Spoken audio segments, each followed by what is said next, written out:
Good evening, students. Today I am going to discuss a new topic that is very important. That's title is communication. Are you getting it? आज मैं आपको एक नया topic बताने जा रही हूँ जो कि बहुत इम्पोर्टेंट है। कुछ स्टूडेंट ने प्रीवियस क्वेश्चन मेरे को सेंड किया, ठीक है, और प्रीवियस क्वेश्चन देखने के अकॉर्डिंग मैंने देखा कि इससे तुम्हें क्वेश्चन पूछा जा रहा है, ठीक है। मैंने क्वेश्चन को गौर से देखा कि किस पोर्शन से कितना पूछा जा रहा है, तो 14 मार्क्स का जितना भी सारा क्वेश्चन है वो तुम्हारे लैब सेक्शन से पूछा जा रहा है, ठीक है। तो उसका भी पढ़ाई तुम्हें माइन्यूटली करना है। ये पहले सोच रखे थे कि मैम जो पढ़ाती है उसका सिर्फ असाइनमेंट प्रिपेयर करना है, नहीं, वो बिल्कुल आपकी रॉन्ग कंसेप्ट है। मैंने देखा कि 14 मार्क्स का क्वेश्चन आया हुआ है। एक इंटरव्यूअर वाला जो मैंने बताया, how to face interview, interviewer का मिस्टेक और इंटरव्यू का मिस्टेक दोनों मैंने आपको बताया था।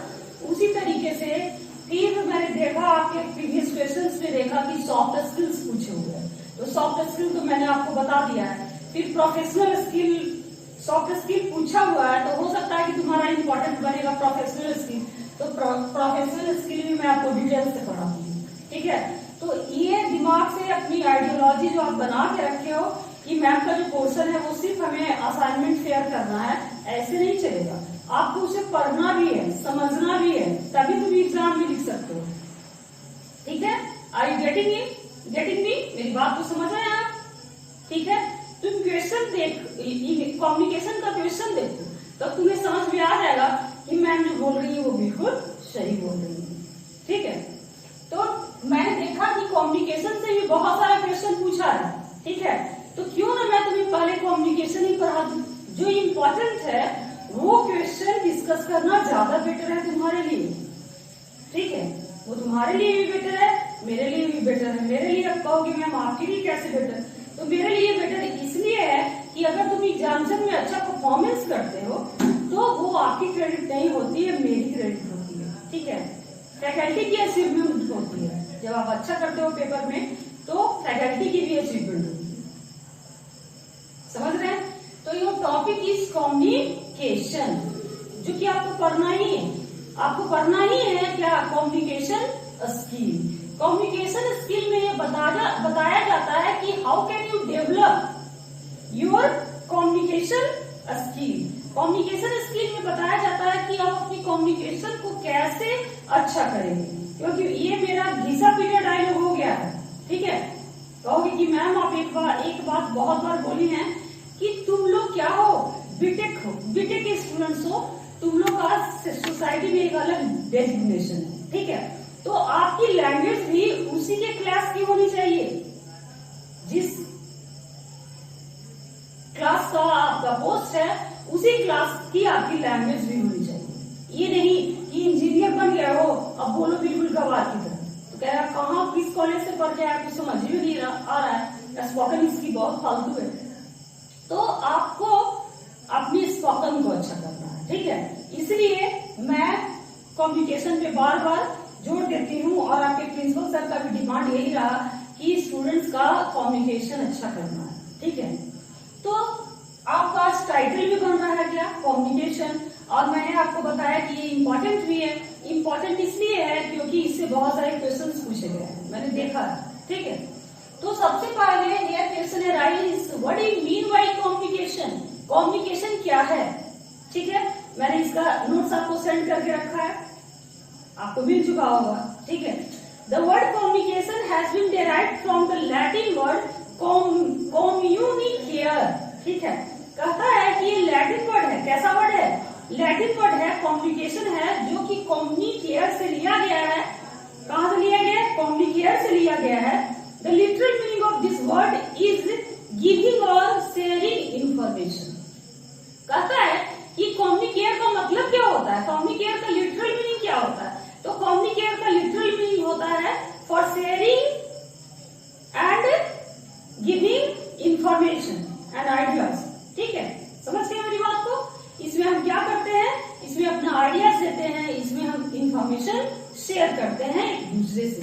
इट कैन बी फॉर्मल और इनफॉर्मल। कहता है कि ये फॉर्मल भी होता है और ये इनफॉर्मल भी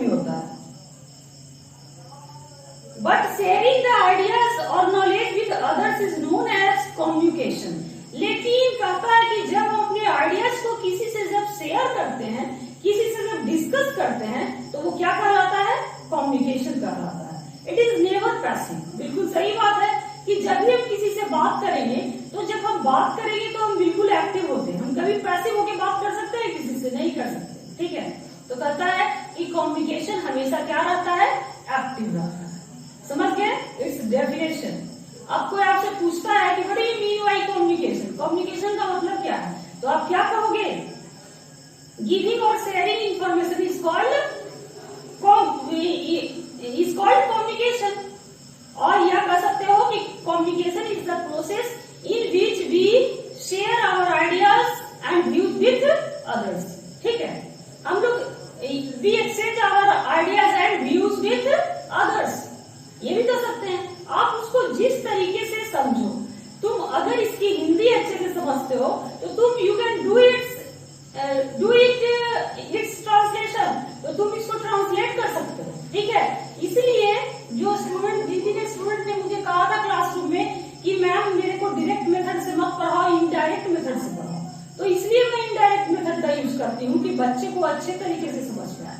नहीं तो हमें तो पढ़ाना है तो डायरेक्ट मेथड से, क्योंकि कॉलेज की जो टीचिंग स्ट्रेटेजी है वो डायरेक्ट मेथड में ही होती है. लेकिन चूंकि स्टूडेंट्स का ये अपील रहा कि नहीं हमें डायरेक्ट मेथड से नहीं पढ़ना, मैम इनडायरेक्ट मेथड से पढ़ना, तो इसलिए मैं आपको इनडायरेक्ट मेथड से पढ़ाती हूँ. तो दूसरे शब्दों में आप कह सकते हैं कि सूचनाओं का आदान प्रदान क्या कहलाता है? कम्युनिकेशन कहलाता है. कम्युनिकेशन की हिंदी पता है? बहुत क्लासिक हिंदी है, जो मैं भी जब फर्स्ट बार सुनी थी तो मेरा भी दिमाग घूम गया था. कम्युनिकेशन की विशुद्ध हिंदी जिसको कहते हैं वो होता है क्या? संप्रेषण. संप्रेषण. अब तुम कहोगे कि क्या मैम आप कैसा कैसा हिंदी बोल सकते, क्या बोलते हैं? संप्रेषण. ठीक है, तो सबसे पहले चूंकि आपको हमको समझाना है तो आप जानो यहाँ क्या कम्युनिकेशन साइकिल. ठीक है, एक साइकिल है. कम्युनिकेशन हम किसी से भी करते हैं तो ये कैसे चलता है? एक साइकिल के प्रोसेस चलता है. ठीक है, तो देखिए एक साइकिल आपको हम बनाकर दिखाते हैं. आप बोलोगे कि मैम ये कैसे साइकिल आप ड्रॉ कर रही हैं, तो आप देखिए हम कैसे ड्रॉ कर रहे हैं. ठीक है,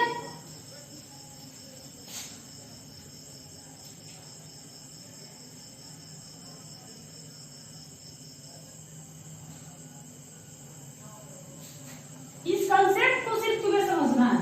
अगर तुम इस कंसेप्ट को समझते हो तो ये तुम्हारे लिए बहुत ही इजी गोइंग हो जाएगा. ठीक है,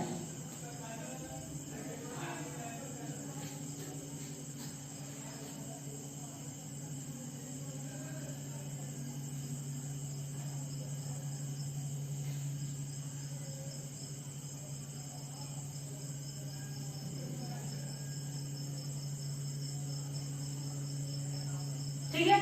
तो आप कहोगे कि मैम ये आप बॉक्स क्यों बना रहे हो, तो बॉक्स क्यों बना रहे हैं तो समझिए.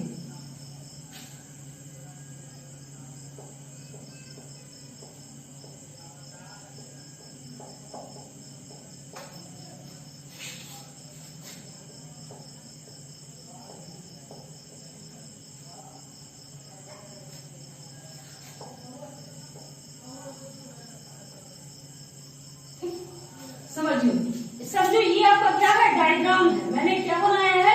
एक डायग्राम बनाया. ठीक है, तो यहाँ पे सबसे पहले मैंने क्या लिखा है? सेंडर. ठीक है, तो सेंडर मीन्स क्या होता है? One who gives information. Who gives information. Are you getting it?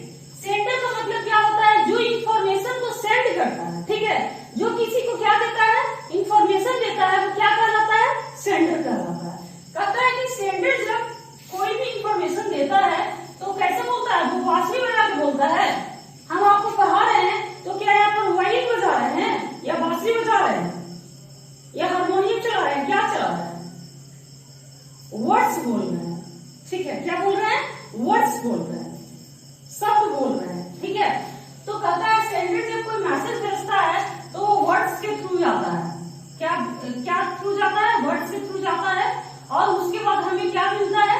कहता है वर्ड्स सिर्फ ऐसे नहीं, जैसे मैम आती है आपको पढ़ाने या कोई भी फैकल्टी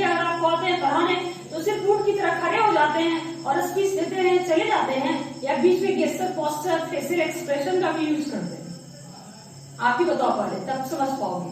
ठीक है, तो हम गेस्चर पोस्चर का भी यूज करते हैं। मैंने आपको पहले ही कह दिया कि मॉडर्न इंग्लिश चेंज हो चुकी है और मॉडर्न इंग्लिश में 70% मार्क्स कैश होता है किस पे? गेस्चर एंड पोस्चर पे। सिर्फ 30 मार्क्स कैश होता है आपके प्रोनाउंसिएशन पे, आपकी फ्लुएंसी पे, ठीक है, आपकी पर्सनैलिटी पे। ओनली 30%, ठीक है, ओनली 30%। अब पता है कि जब हम बोलते हैं तो वर्ड्स किसका सहारा लेता है? गेस्चर एंड पोस्चर का, और कुछ हम सिंबल्स का भी सहारा लेते हैं। सिंबल्स से समझते हैं ना, सिंबल्स नमूना चिन्ह, ठीक है, पता है, उसका भी हम यूज करते हैं। उसके बाद तीनों का मिक्सचर क्या हो जाता है? यहाँ पे बन जाता है। समझो मेरी बात को। सेंटर ने क्या किया? सेंड किया, वो गया कहाँ? वो क्या क्या किससे किससे मिला? तो वर्ड्स, गेस्चर एंड सिंबल से मिला, ठीक है। और इसके बाद फिर ये पहुंचा किसके पास? रिसीवर के पास।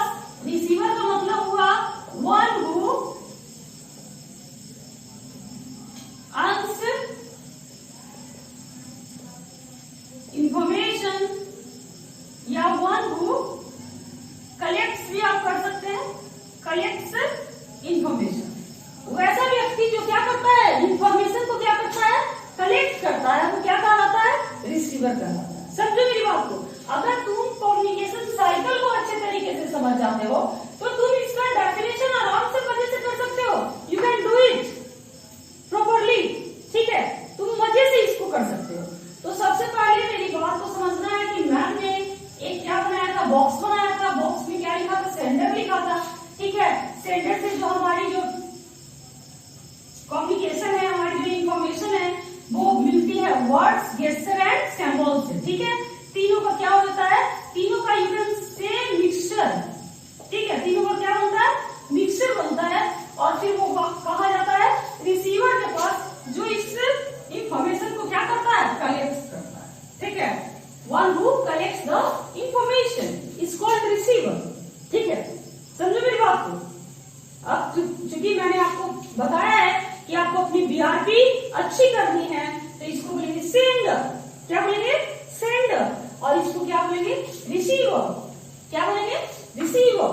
क्योंकि आपको पता होना चाहिए कि यहाँ पे क्या है? वॉवल फॉलो कर रहा है। क्या फॉलो कर रहा है? वॉवल फॉलो कर रहा है। तो जहां पे भी वॉवल फॉलो करता है तो वहां पे हम क्या करते हैं? आर का जो प्रोनाउंसिएशन है वो साइलेंट हो जाता है। मैंने आपको एक बार नहीं कई बार बताया। तो इस तरीके से आप जो प्रोनाउंसिएशन टिप्स है, ठीक है, जो मैं प्रोनाउंसिएशन राउंड करवाती हूँ, उसको तुम अपने स्पोकन इंग्लिश में इंप्लीमेंट करो, तब प्रोग्रेस होगा, ठीक है। स्पोकन इंग्लिश में तुम इंप्लीमेंट करो, तब तुम्हारी भी स्पोकन धीरे धीरे क्या हो जाएगी? अच्छी हो जाएगी। Are you getting it? मेरी बात समझ रहे हैं आप? ठीक है। अब आपका नेक्स्ट जो टॉपिक बन रहा है वो समझने की आप कोशिश करना। मैंने लिख दिया है।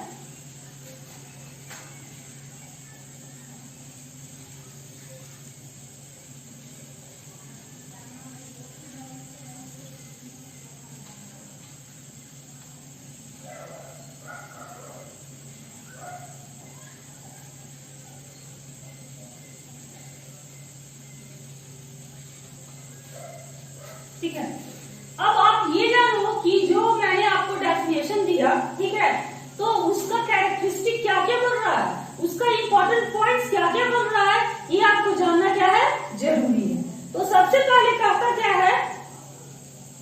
It comprise a sender and a receiver. कहता है कम्युनिकेशन में क्या क्या होता है? एक सेंडर होता है और दूसरा क्या होता है? रिसीवर होता है। It includes words, symbols and gesture, जो कि मैंने अभी कहा कि इसमें क्या क्या होता है? वर्ड्स होता है, गेस्चर्स होता है, और क्या होता है? सिंबल्स होता है। It involves meaning and understanding. क्योंकि कम्युनिकेशन है, फालतू कम्युनिकेशन हम नहीं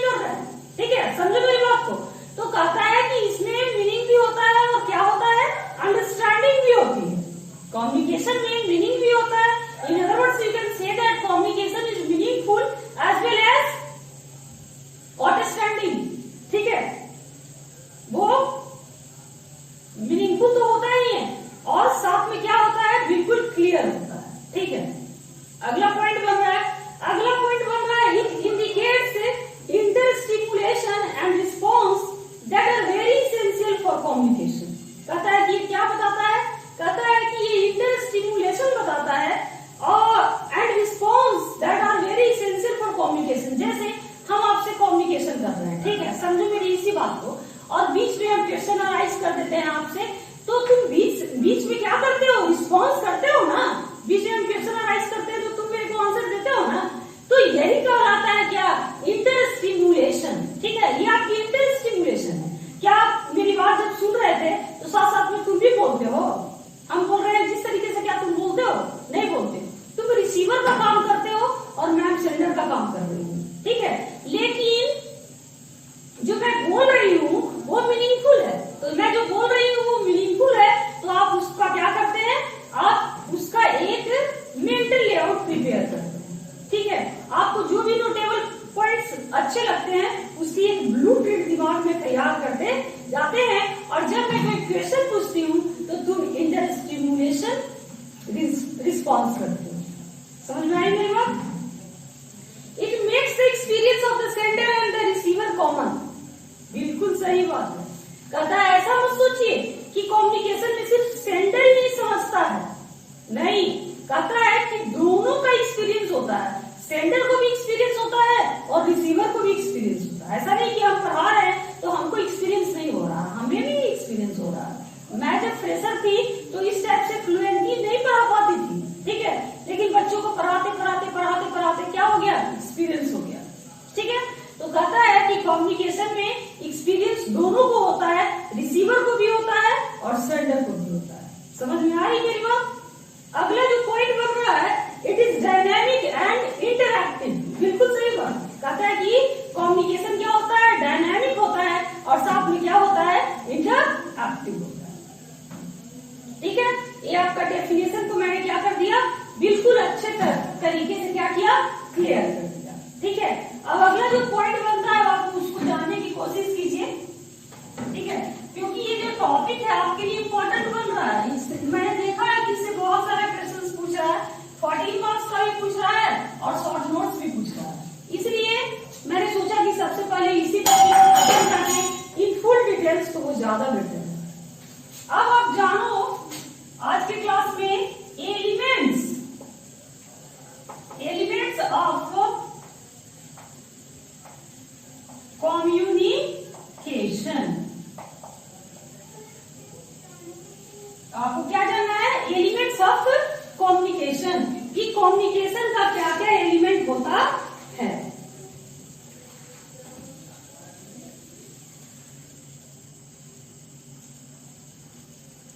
कहता है कि मैं बताने जा रही हूं कि there are so many elements of communication. ठीक है, सबसे फर्स्ट में मैं जो बताने जा रही हूं, आप देखो, सेंडर।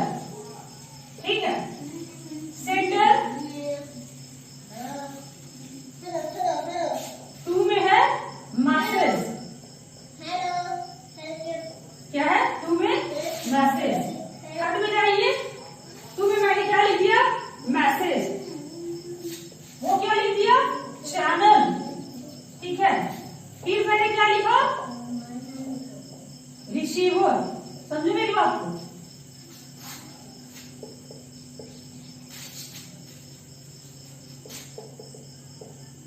फिर लिखा फीडबैक और फिर लिखा कंटेक्स्ट। समझिए इसको। ये आपको क्या है, ये एलिमेंट्स है, किसका एलिमेंट्स है, तो कम्युनिकेशन का एलिमेंट्स है। These are elements of communication. ठीक है, first one is sender, second one is message, third one is channel, fourth one is receiver, fifth one is feedback and fifth one is feedback and sixth one is context. समझ लो? Today I am going to describe each element one by one in details. ठीक है? अब मैं पूरे element को क्या करूंगी, discuss करूंगी। तो सबसे पहला हमारा एलिमेंट क्या बोल रहा है, सेंडर। ठीक है, तो सेंडर का डेफिनेशन मैंने अभी तुरंत बताया। I have just discussed about sender. Sender, one who gives information, is called sender. ठीक है, आप इसको अपने दिमाग में फ्रेम कर लो। मैंने आपको पीडीएफ भेज रखा है, उस तरीके से भी पढ़ो तो उस तरीके से भी मैं समझा दूंगी। ऐसे ये आइडियोलॉजी दिमाग में बना के चलो कि मैम ने क्या बताया। सेंडर क्या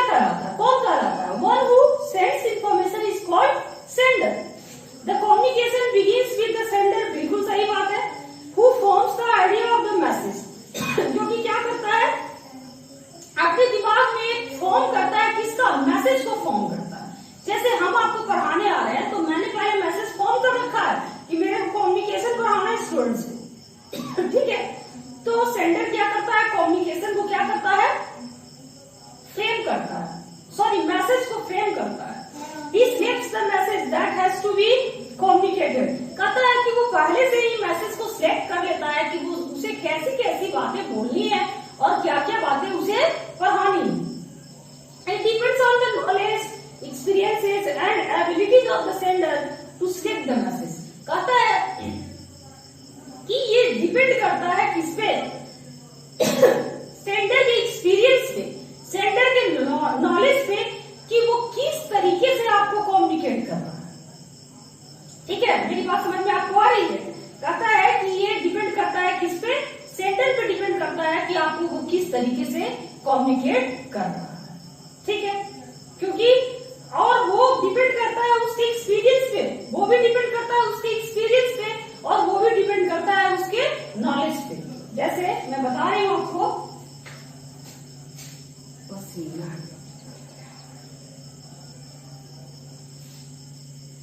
मैं बता रही हूं आपको कि जैसे कोई आईआईटी का स्टूडेंट आ जाता है आपके सामने, ठीक है, मेरी बात को समझो। तो आईटीएन अगर फ्रेशर है तो वो तुम्हें अच्छे तरीके से, उसके पास लैक ऑफ क्या है, उसके पास नॉलेज की कमी नहीं है, बिकॉज ही इज आईटीएन, ठीक है, but he has lack of experience. Knowledge की कमी नहीं है but he has lack of experience, लेकिन उसके पास किस चीज की प्रॉब्लम है, तो उसके पास एक्सपीरियंस की कमी है। ठीक है, तो एक्सपीरियंस की कमी है तो उससे एक अच्छा परफॉर्म कर सकता है कौन, एक एनआईटी का स्टूडेंट जो कि अभी फ्रेशर नहीं है, उसे 4-5 साल का एक्सपीरियंस हो चुका है।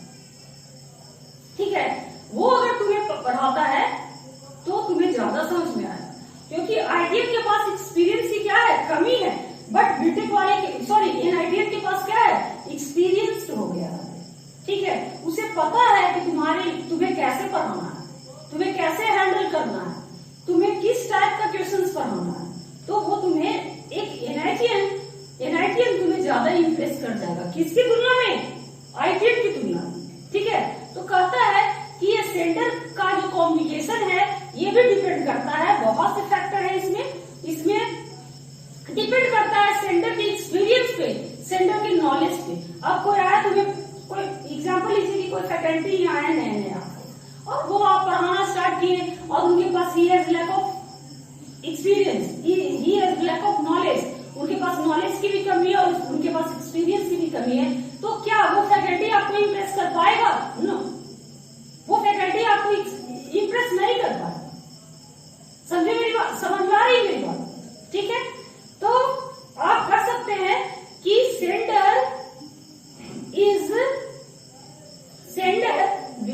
Communication begins with sender. ठीक है, कम्युनिकेशन बिगिंस विथ सेंडर। अब तो मैंने आपको ये बता दिया, सेंडर को डिस्कस कर दिया। सेंडर के बाद सेंडर क्या देता है बाबू, मैंने पहले ही कहा कि वो क्या करता है, he frames message, he delivers message. मैंने क्या कहा कि वो मैसेज को डिलीवर्स करता है। तो हम चले गए दूसरे राउंड में किस पे, मैसेज पे। ठीक है, आर यू गेटिंग इट, समझ में आ रहा है? तो वो अब हम कहाँ चले गए, मैसेज पे चले गए। ठीक है, मैसेजेस वैरी, बिल्कुल सही बात, बिल्कुल पक्की बात बोला जा रहा है कि कहता है कि मैसेजेस क्या है, वैरी करता है। ठीक है, they include 2 types of content, one is logical and second is emotional. इसको थोड़ा सा समझ लो तो ज्यादा बेटर रहेगा। कहता है कि मैसेज भी हमारा कितने तरीके का होता है, 2 तरीके का होता है। इसको जरा समझ लीजिए।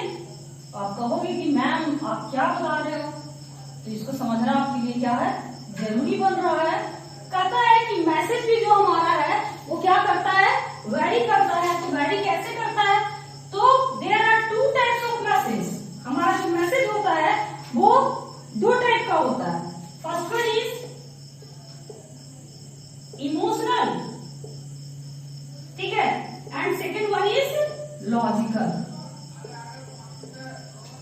जैसे समझिए इसको, मैं आपको डिटेल्स में समझा देती हूँ। कहता है कि मैसेज भी क्या होता है, 2 टाइप का होता है। एक मैंने लिखा लॉजिकल और दूसरा मैंने क्या लिखा, इमोशनल।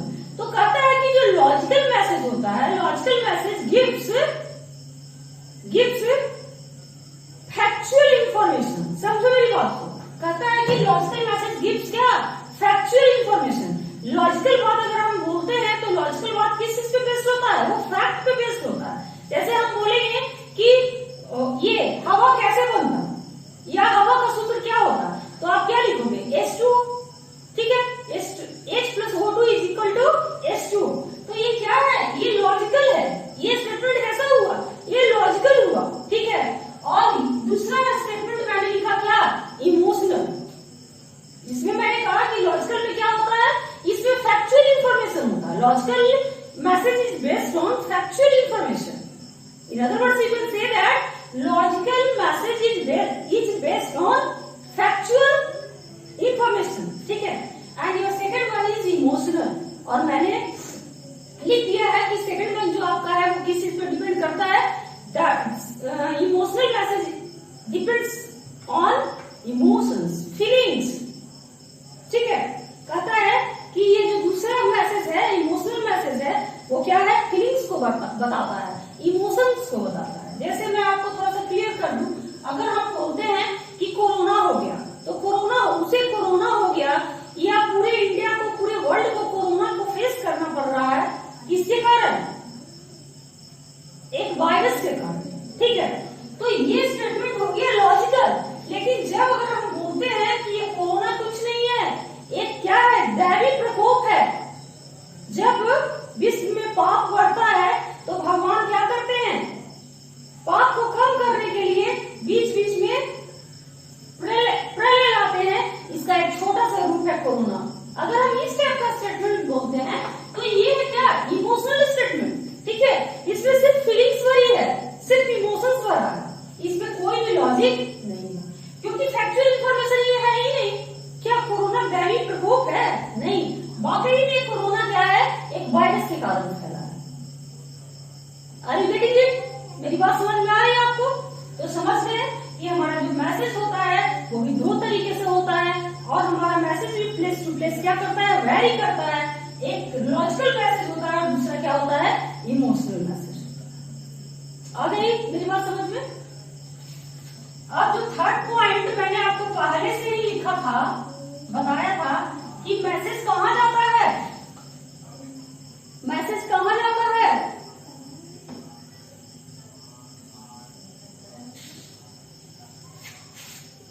चैनल, ठीक है। ये भी आपके लिए क्या है?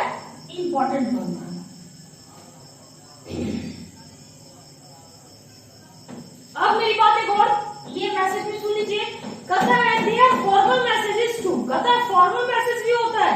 They include a general topic, जिसमें क्या होता है? जनरल टॉपिक होता है। The ideas are searched and the scope, type and sources of information are decided.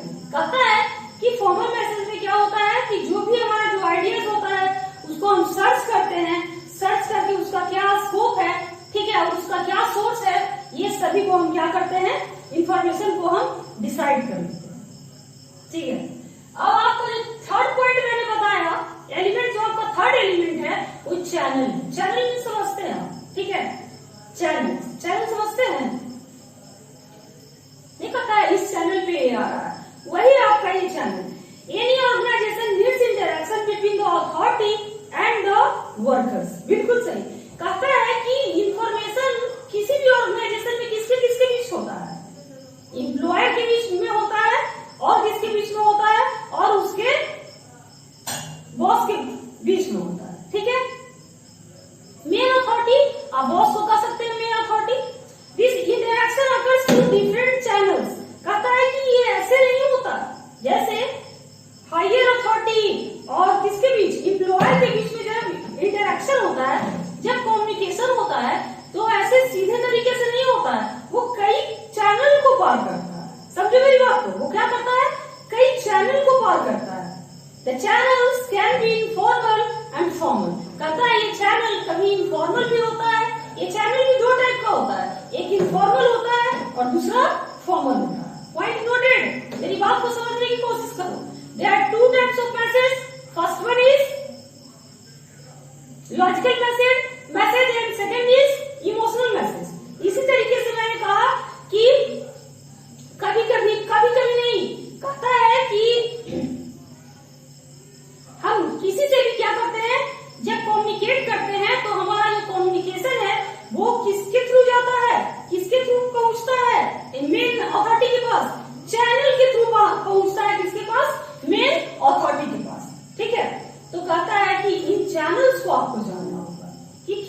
Channels है जिसके थ्रू कोई भी जो इंफॉर्मेशन है वो हाई अथॉरिटी से पहुंचता है, किसके बीच? इंप्लॉयर्स के बीच। ठीक है, अब जरा समझिए, यहाँ पे थोड़ा सा ट्विस्ट है जो कि आपको समझना पड़ेगा।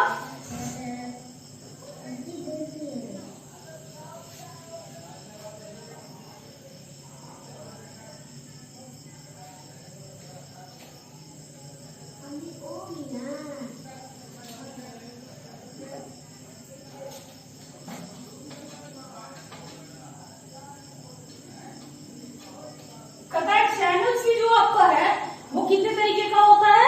2 तरीके का। First one is called informal channel,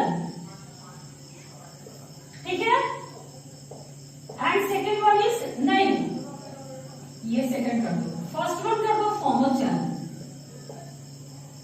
ठीक है, और सेकेंड कर दिया मैंने इनफॉर्मल चैनल। अब आइए, कहता है सबसे पहले मैं इनफॉर्मल को डिस्कस कर दूं। कहता है informal channels are called grapevine. देखो, तुमसे हो सकता है ऑब्जेक्टिव टाइप का क्वेश्चन में आपसे ये पूछा जा सकता है कि ये कौन सा चैनल है जो क्या कहलाता है? ग्रेपवाइन कहलाता है। Here question arises, what do you mean by grapevine? आप ग्रेपवाइन की हिंदी क्या समझते हैं? तो ग्रेपवाइन की हिंदी होती है क्या? अफवाह, र्यूमर। क्या होता है? अफवाह, र्यूमर, ठीक है। तो कहता है कि इनफॉर्मल चैनल क्या कहलाता है? अफवाह कहलाता है, ग्रेपवाइन कहलाता है। समझो मेरी बात को, क्या कहलाता है? ग्रेपवाइन कहलाता है। They record official news through informal or unofficial communicative interaction like tea time gatherings and lunch time meetings। कहता है कि लोग इसका यूज कब करते हैं? इनफॉर्मल चैनल्स को, इनफॉर्मल चैनल्स जो है, ठीक है, तो इनफॉर्मल जो कम्युनिकेशन है तो हम कब इसका यूज करते हैं? जैसे अभी हम क्लास में आके हम आपको अपने घर की बात बताएं कि मेरी मदर इन लॉ ऐसी है, मेरे फादर इन लॉ ऐसे हैं, मेरे हस्बैंड ऐसे हैं, तो मेरी बेबी ऐसी। तो ये क्या हो गया? ये बिल्कुल फालतू बात है, ठीक है। ये चूंकि क्लास में हमको ये नहीं पढ़ाना, मेरा सिलेक्शन हुआ है तुम लोग को पढ़ाने के लिए, ना कि अपनी बोरिंग हिस्ट्री सुनाने के लिए, ठीक है।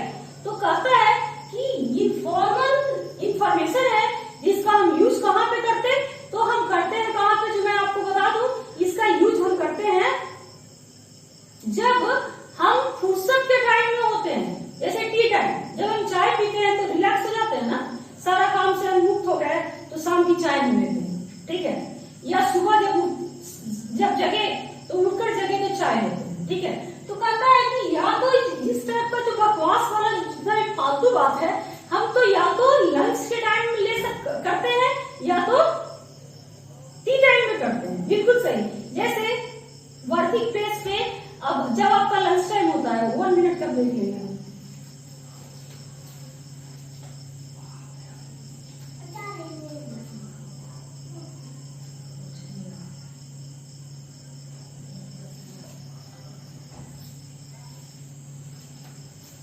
ठीक है। तो कहता है, क्या मैं पढ़ा रही थी आपको? हाँ, तो जब हम लंच टाइम में होते हैं, ऑफिस आवर से जब हम लंच टाइम में जाते हैं, तो उस समय ऐसा नहीं है कि जो हमारे काम की बातें होती हैं हम सिर्फ उसी को डिस्कस करते हैं, नहीं, कुछ हम अपने कलीग्स के बारे में बात करते हैं, अपने फ्रेंड से, ठीक है, या कभी बॉस के बारे में बात करते हैं। यानी जो हमारी जो टॉक होती है वो ऐसी नहीं है कि वो हमारे काम से ही रिलेटेड होती है, हम काम से अलग की भी बातें करते हैं। कहता है कि these channels are not very positive for the unclear organization। कहता है कि इस टाइप का जो चैनल है वो अनक्लियर ऑर्गेनाइजेशन जहां भी है उसके लिए ठीक नहीं है। There is a communication gap between the management and the workers, and the workers wish to know about the ins and outs of the organization। समझो, तो कहने का मतलब कि अनक्लियर ऑर्गेनाइजेशन क्या है? तुम यहाँ पे समझना चाहोगे कि मैम अनक्लियर ऑर्गेनाइजेशन क्या है? तो अनक्लियर ऑर्गेनाइजेशन का मतलब है जैसे क्लियर ऑर्गेनाइजेशन हुआ, तो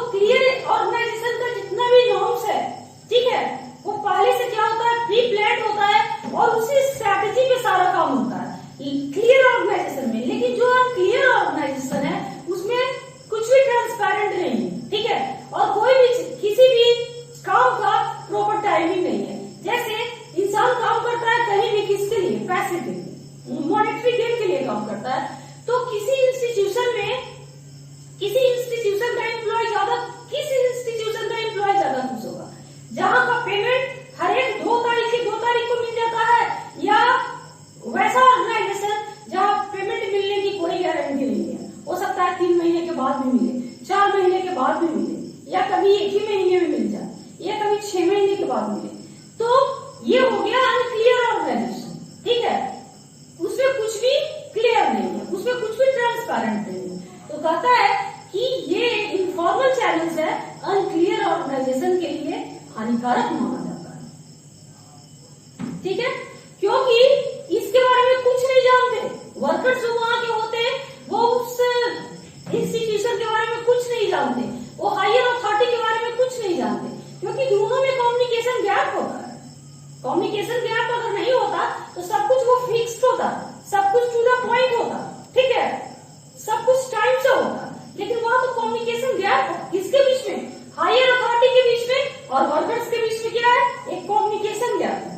तो कम्युनिकेशन गैप है, इसके कारण क्या होता है? इनफॉर्मल चैनल्स को क्या कहा जाता है? वो वर्कर्स जितने भी होते हैं वो उस ऑफिस का या वो उस ऑर्गेनाइजेशन का इन्स एंड आउट्स पता करना चाहते हैं, वो अंदर की बातें कुछ पता करना चाहते हैं कि आखिर क्या हो रहा है, ये इंस्टीट्यूशन है, ये ऑर्गेनाइजेशन है, तो क्या प्रोग्रेस हो रहा है ऑर्गेनाइजेशन का या लॉस में जा रहा है।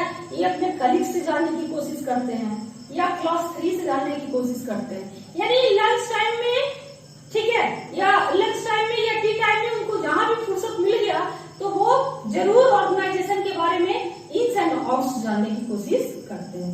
तो मैंने पहले ही कह दिया कि अनक्लियर ऑर्गेनाइजेशन के लिए ये आपका इनफॉर्मल चैनल ठीक नहीं। समझ में आई मेरी बात? However, for those in the organization that are transparent, the Grapevine builds organizational solidity and peaceful coexistence of the management and the workers। देखो कितना अच्छा बात कहा गया।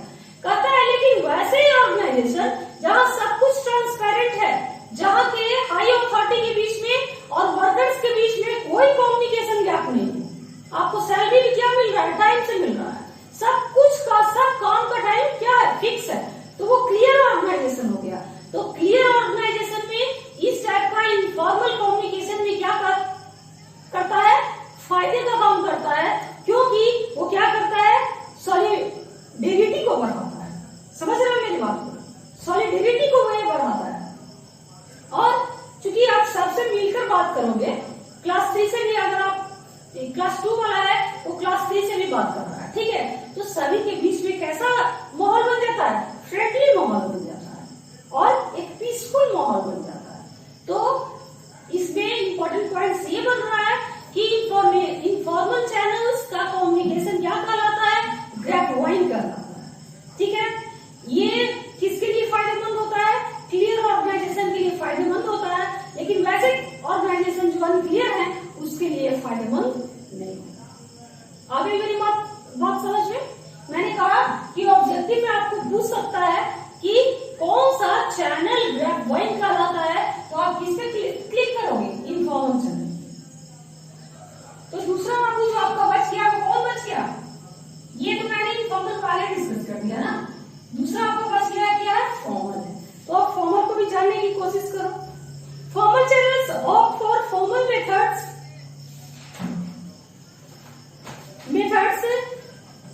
Communication followed in the organisation. कहता है कि ये जो जैसे मैंने इनफॉर्मल चैनल में बताया उसी तरीके से फॉर्मल चैनल में भी बहुत टाइप का कम्युनिकेशन आता है, बहुत टाइप का कम्युनिकेशन आता है। तो थोड़ा सा आप जान लो तो ज्यादा अच्छा है। तो कहता है first one is upward, second one is downward, ये इसको भी कर सकते हैं, सी हॉरिजॉन्टल। ठीक है, मैंने क्या लिखा? हॉरिजॉन्टल। और डी आपका है डायगोनल। समझो मेरी बात को? मैंने बोला कि फॉर्मल चैनल्स कितने टाइप का होता है, तो there are 4 types of formal channels. First one is upward, second is downward, third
downward, समझो मेरी बात को, कुछ तुम्हें सेंस भी अपना लगाना होगा, डाउनवर्ड, ठीक है। देखिए मैं इसको डिस्कस कर देती हूँ। It denotes communication from the higher authority to the lower level. कहता है कि इसमें कम्युनिकेशन किसके किसके बीच में होता है, डाउनवर्ड, हायर अथॉरिटी के बीच में, और किसके बीच में, लोअर लेवल के बीच में, higher authority to lower level. समझ रहे हैं, यही पॉइंट आपका नोटेड है, higher authority to lower level, ठीक है। यानी कि किसके किसके बीच में होता है, हायर अथॉरिटी के बीच में और किसके बीच में, लोअर लेवल के बीच में। समझो मेरी बात को। It refers to the hierarchy from general manager of a company to branch manager. जैसे कंपनी का बॉस कौन होता है, जनरल मैनेजर, तो जनरल मैनेजर बात करेगा किससे, ब्रांच मैनेजर से। तो जनरल मैनेजर आपका हो गया हायर अथॉरिटी और ब्रांच मैनेजर हो गया क्या आपका, लोअर लेवल, ठीक है। समझो मेरी बात को। This type of communication provides direction and control. कहता है इस टाइप का जो कम्युनिकेशन है वो क्या देता है, डायरेक्शन भी देता है और साथ साथ में क्या देता है, कंट्रोल भी देता है। This type of communication includes annual confidential report, project feedback, performance appraisal, official instructions and many others. कहता है, अब आप कहोगे कि इस टाइप का कम्युनिकेशन कहाँ दिया जाता है, तो इस टाइप का कम्युनिकेशन दिया पेश किया जाता है कहाँ कहाँ। जैसे अगर आपको जनरल मैनेजर के पास देना है रिपोर्ट, तो कैसा रिपोर्ट देना है, वो कभी कभी आपसे कॉन्फिडेंशियल रिपोर्ट भी मांगता है, ठीक है। तो कॉन्फिडेंशियल रिपोर्ट आप उसको दे सकते हैं, परफॉर्मेंस अप्रेजल दे सकते हैं, या प्रोजेक्ट फीडबैक, जैसे जो प्रोजेक्ट है, नया प्रोजेक्ट जो आपने लॉन्च किया, ठीक है, तो उसकी क्या क्या फीडबैक दी, मार्केट में उसकी कैसे फीडबैक है, ठीक है। तो ये सब हम क्या करते हैं, जो जनरल मैनेजर होता है वो किसको देता है, मैंने कहा higher authority to lower level. तो जो जनरल मैनेजर होता है वो किसको देता है, ब्रांच मैनेजर को देता है। This type of communication includes annual confidential report, project feedback, performance appraisal, official instructions and many others. This type of communication can be carried on through thorough notes, memos, notices, circulars, emails, voicemails और face to face conversation. समझिए, कहता है कि इस type का जो communication है वो सिर्फ ऐसा नहीं कि कॉन्फिडेंशियल रिपोर्ट ही सिर्फ उससे भेजा जाता है, आप उसको भेज सकते हो नोट्स के द्वारा, मेमोज के द्वारा, नोटिस के द्वारा, सर्कुलर्स के द्वारा, ईमेल्स के द्वारा और वॉइसमेल्स के द्वारा, या कभी कभी फेस टू फेस कन्वर्सेशन करते हैं। हम क्या करते हैं, फेस टू फेस कन्वर्सेशन भी करते हैं, जैसे वीडियो कॉन्फ्रेंसिंग, ठीक है। तो ये भी आपको क्या है, डाउनवर्ड कम्युनिकेशन। जैसे नरेंद्र मोदी किससे बात करते हैं, कर रहे थे पूरे कोरोना में सभी स्टेट के सीएम से। तो चूंकि नरेंद्र मोदी क्या है, हायर अथॉरिटी है, और जितने स्टेट के जो सीएम है वो क्या है, लोअर लेवल, ठीक है। तो दोनों के बीच में क्या हो रहा है, बात हो रहा है। तो कहता है कि ऐसा नहीं कि उसमें हम सामने ही बोले, ऐसा नहीं है। बहुत बातें हम नोटिस के द्वारा भी देते, बहुत बातें हम मेमोज के द्वारा भी देते, बहुत बातें हम सर्कुलर के द्वारा भी देते। जैसे मेरी बात को समझो कि तुम्हारा मान लिया कॉलेज है, तो कॉलेज तुम्हारा बंद हो गया, किसके साथ क्लासेस को ऑफ कर दिया गया, कोरोना वायरस के कारण, ठीक है। कोविड-19 के कारण आपका कॉलेज क्या हो गया, बंद हो गया। तो क्या इस बात का इंफॉर्मेशन आपको नोटिस बोर्ड पे लिखा मिला कि कॉलेज बंद कर दिया गया ड्यू टू कोरोना वायरस, ठीक है। या सभी के पास आपके ओएसडी सर गए और सबको ये बात सुना, या सभी के पास आपके वाइस प्रिंसिपल गए और प्रत्येक स्टूडेंट को जा कर कहा, ऐसा तो नहीं है। हमने इसे नोटिस पे जाना, नोटिस बोर्ड पे आ गया कि कॉलेज को क्या कर दिया गया, बंद कर दिया गया है ड्यू टू कोविड-19, ठीक है। तो आ गया समझ में, यहाँ पे हमने क्या किया, नोटिस का यूज किया, नोटिस का यूज किया गया मैनेजमेंट की तरफ से, और सभी स्टूडेंट या जितने भी सॉरी एम्प्लॉयज हैं या जितने भी क्लास 3 हैं, सभी लोग जानते हैं। कोविड-19 के कारण कॉलेज को क्या कर दिया गया है, बंद कर दिया। तो ये जरूरी नहीं है कि हायर अथॉरिटी आपसे फेस टू फेस बात करे, वो बहुत तरीके से आपके पास मैसेज पहुंचता है। जैसे मैंने कहा दिया, इंपॉर्टेंट नोट्स के द्वारा भी, नोटिस के द्वारा भी, सर्कुलर्स के द्वारा भी, मेमोज के द्वारा भी, और फेस टू फेस कन्वर्सेशन भी होता है। ऐसा भी नहीं है, बहुत बार जो जीएम होते हैं उनकी मीटिंग होती है किसके साथ, बीएम के साथ। जनरल मैनेजर की मीटिंग होती है किसके साथ, ब्रांच मैनेजर के साथ।